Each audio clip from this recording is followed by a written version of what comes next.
Hey tubers, got a little side job here. These are cables for my speakers that I use when I run the speakers in the house. I have an old Nico amplifier that's I think 130 watts aside, and I use these wires to hook it up to that because it doesn't have speak on. It's just got the bare wires. You just push the things and put these into the little receptacles in the back of the amp. So but there's a problem with one of these jacks. The ground part is loose with the base, and you got to get it just right or it distorts and crackles and disconnects. So I thought I'd replace them with these. These aren't great plugs, but they're better shaped than this broken one. So I thought I'd show you guys the proper way to solder wires. A lot of people don't really know how to solder, or they think that it's too hard, but I'm going to try to show you guys the proper way to solder. So I'll get these wires stripped off of the old jacks and get everything ready, and then I'll be back with you to show you how to do that. Alright, so we're back. I've cut the wires off to the lengths that I need, and the first step is we're going to tin them. Now tinning just means applying a thin layer of solder to the wire, and it might be difficult to see this, but you want to put just a little bit of solder on the iron, and then you want to feed the solder into the wire once the wire gets hot.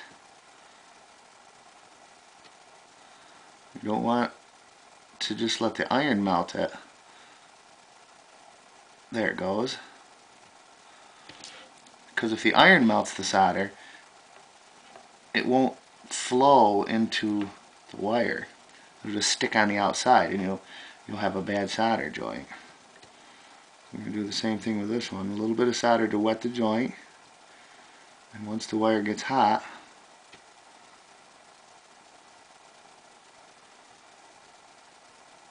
a little bit more solder in it.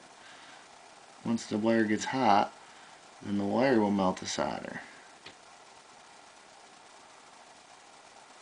There it goes. And the next step is to put all these parts on. And you want to put the metal shield over first, the back part of the jack, then the spring, which is just a strain relief, then the plastic shield. Now what we've got to do is we're going to put the wires into the holes. So first we're going to bend a hook on each one, and then it will hook through the hole. This one is the ground, or the negative, or the ring as it's called.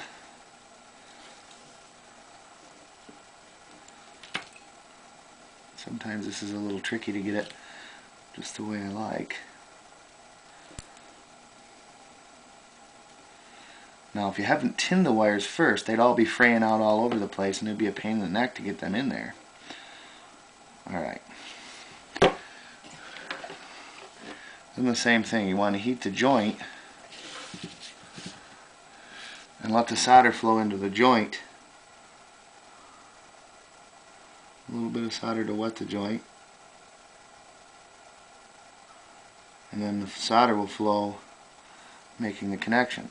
You don't want it to move while it's cooling, because then it'll cool funny, and you'll get what's called a cold solder joint, and it'll be a bad electrical connection. So now that one's done. We got to straighten this out a little bit. These plugs are really cheap, but at least they're not broken like the one. So this should fix my intermittent problem with the speaker. So I'll put that in there, and we'll crimp that right tight on that terminal, and we'll do the same thing. A little bit of solder on the iron, and we'll heat the joint, and we'll let the solder melt into the joint, not on the actual iron. And once the metal gets hot, then the solder will flow in there. There. And that one's done.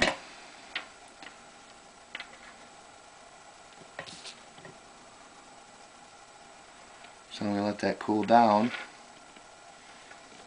And we got to squeeze this shut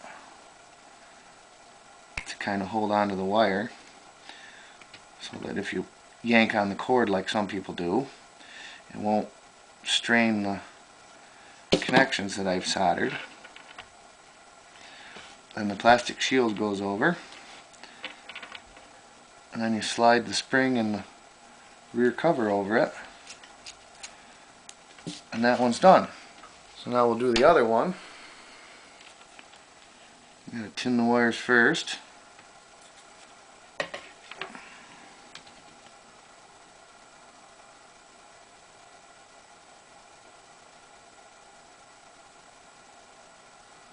You don't want too much solder. You don't want big blobs of solder on there, because as you saw with the first one, it's already quite difficult to get this wire through the holes in the plug. So if you got a big blob of solder on the end, then it definitely won't want to go into the hole. So we take this one apart. Same thing. On goes the metal sleeve.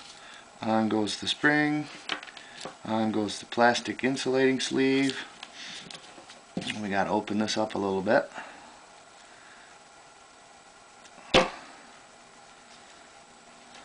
And hooks on these. Do the ground one first, the ring. They call it a ring because it's the outer portion of this plug. It's the ring portion. And then you'd have the tip, obviously, is the tip of the plug.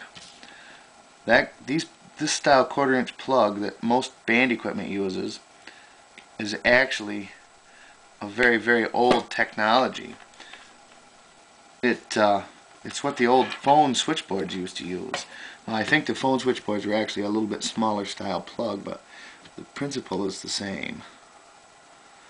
You know, like back on the old Andy Griffith show and stuff, where they would call the switchboard and she'd plug the wires in. That's where this style connection came from. And it was a pretty rugged connection, and they just ended up using it for a lot of band equipment. I have a little trouble with this one. I can't get my fingers to bend where I want them to. There she goes. Gotta get that metal hot so the solder will flow. Now this solder is what's called rosin core. It's a very fine piece of wire, lead and tin. Actually, I think this probably is lead free. I don't know. Doesn't say. It's probably lead free. But anyway, it's actually like a hollow tube, and in the center of the tube is a chemical called rosin. It helps clean the joint as you're soldering it. Now you can get acid core solder, which is used for plumbing and stuff, and you can get coreless solder. A lot of plumbing solder is also coreless. There's no acid or anything in the middle of it, no flux at all. Don't use acid core solder for electrical work, especially on circuit boards and stuff. It'll corrode something terrible, and your project will be ruined. You have to use rosin core solder. It's actually a type of flux that's in the wire that helps clean the joint as you solder. So now the thinner one works a lot easier because it heats up a lot quicker. Plus I don't have to hold the metal parts, it's getting hot. So that connection's done. Pinch these shut onto our wire to relieve the strain. On goes the plastic. Put the spring through the sleeve. On goes the sleeve, and there we're done. Fixed the 2 speaker plugs. So that's how you do soldering. And now my speaker plugs will work perfectly and won't crackle and distort when the cord moves around. Thanks for watching.